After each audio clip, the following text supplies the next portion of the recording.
Hey guys, Lou here and welcome back to Acorn Hill. Welcome back to my channel. It's Sunday, January 22 and finally it happened. We now have snow here in central North Carolina. And I wanted to show you a few things going on here in the garden.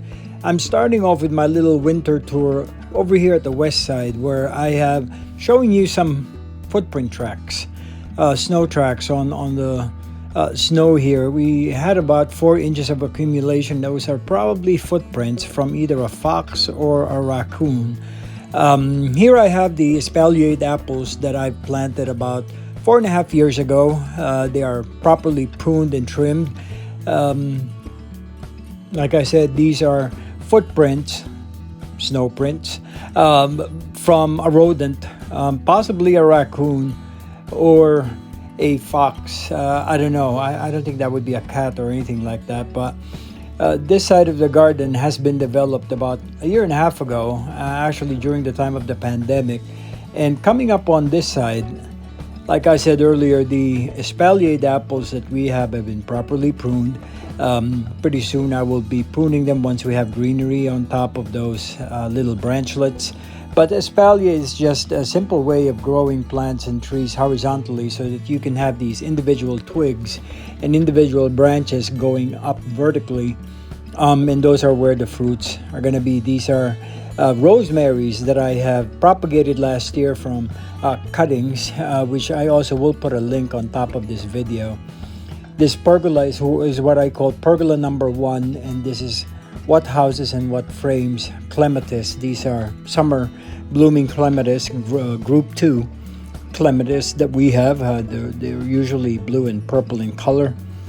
These are cuttings that I did last year of limelight hydrangeas. Some hydrangeas that I still have yet to plant, which I got on sale back in the fall. This pergola number 2, which I built 2 years ago, now houses our Tracheospermum, which is a climbing jasmine that I got last year. This side of the garden gets a lot of sun. This is the west side. Also faces part of the south side of the garden, and so we get a lot of sun in this area. And last year, I really had to plan ahead and plan around the growing conditions for plants that I will be putting in and keep adding on to this section. Wintertime is the time where you can really see the bare bones of the garden. And right now, I like the shot. I like the snow that's accumulated on top of the pergola.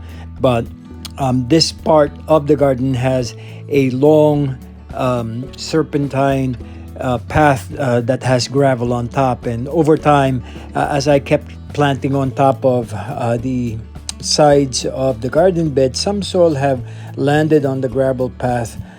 This is the 4 or 5 year old big box ball, 3 of them that I planted on that side, the left side of this path. But you can see all these dead weeds. These dead weeds are the things that I'm trying to remove in the fall and into early winter prior to the snow. I only have about 1/3 of this very long serpentine walkway that I'm trying to clean up. And cleaning up means I have to remove those weeds, remove the gravel, wash the gravel, and put them back in place. It's a lot of work, but it is worth it because this coming year I do want to see that nice gray gravel right on top of the path again. These are weeds. Can you believe that even after I have put that black tarp, I wrapped this entire garden with black tarp because of all the weeds that have grown in the area prior to me renovating it about 4 years ago, but somehow some of those weeds still penetrated right on the top. This is a David Austin rose to the right, and what I've done here is I have started about 10 days ago, I started hard pruning this rose. Hard pruning means you just cut anything that is in the way of growth and health of the plant. There will be a different video that I will put up for this pruning process for roses.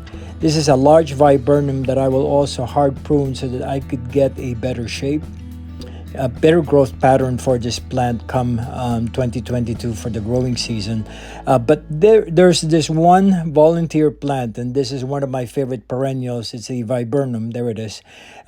For some reason, I did not realize that this viburnum grew here, and it is sustaining itself through the snow and little weed, little perennial that could. Hopefully, I can get some more for propagation off of that plant. This section of the garden is now about halfway. This long serpentine gravel, the twiggy branch shrub that you see is also viburnum. Between these two viburnums, I have a purple colored rose of Sharon and some roses, which you cannot see right now because of the snow. I've started pruning that viburnum. Also, at the same time, I pruned the rose, and just to make it presentable and get good shape on top of it. This is my favorite climbing rose, the David Austin New Dawn climbing rose that I have planted out last year. It has grown vigorously on top of this pergola, and now I have all these healthy little branches that will start to form flowers and push blooms into the coming season. And again, there is a different video on how I prune and grow and train a climbing rose, which I think you would find very helpful, and I will put a link on it on top. All these healthy branches are about to burst into little growths, and all those leaf nodes and thorns contain different growth buds that will produce more of the flowers this coming year. That's pergola number 3, by the way, where that climbing rose is located, and right ahead of us is pergola number 2. Now you can see that on the side, the right side of the screen, I have started enclosing that side of the garden, which I will hopefully turn into a long perennial border again. But I've done a woven aluminum retaining wall of sorts so that we can put more soil on top of it. That's just one way to outgrow and outsmart clay, which is what I have. This is a nice growth, another volunteer tree. I think it's a plain tree with all these berries or fruits that have those barbed, thorny projections on them, which I thought was really interesting in the winter. These two turquoise pots are our Tuscan pots that I have started to paint our signature turquoise blue, and I have about 6 of them dotted along right on top of the long serpentine retaining wall that we have. This is a what rose this is? A David Austin rose as well, but you see that there's those abnormal growths with extra thorns on the branches. I think this thing is sick, and I forgot what that sickness is called, and I will start pruning them, hard pruning them once we have the snow properly melted. That way I can get this initial growth on top. They were planted on the same time as the other one, but it was slow in growth and did not cover the entire top of pergola number 4. Walking on, up ahead of us is our further elevated garden, which is slowly turning into a woodland, semi-woodland type of garden. And on top, you'll see a miscanthus, I think. I'm trying to be very correct with all the names that I put out on this tour, but that grass has secured itself right on top of the elevated part.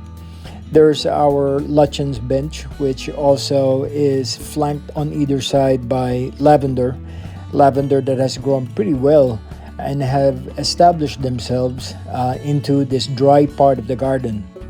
This is what I call the dry garden because, as the name suggests, this gets easily dried up because of the sun that we get on this side. And so we're putting plants that will endure and grow in drier conditions. This rosemary I had to remove because it's just along the path where I'm walking on.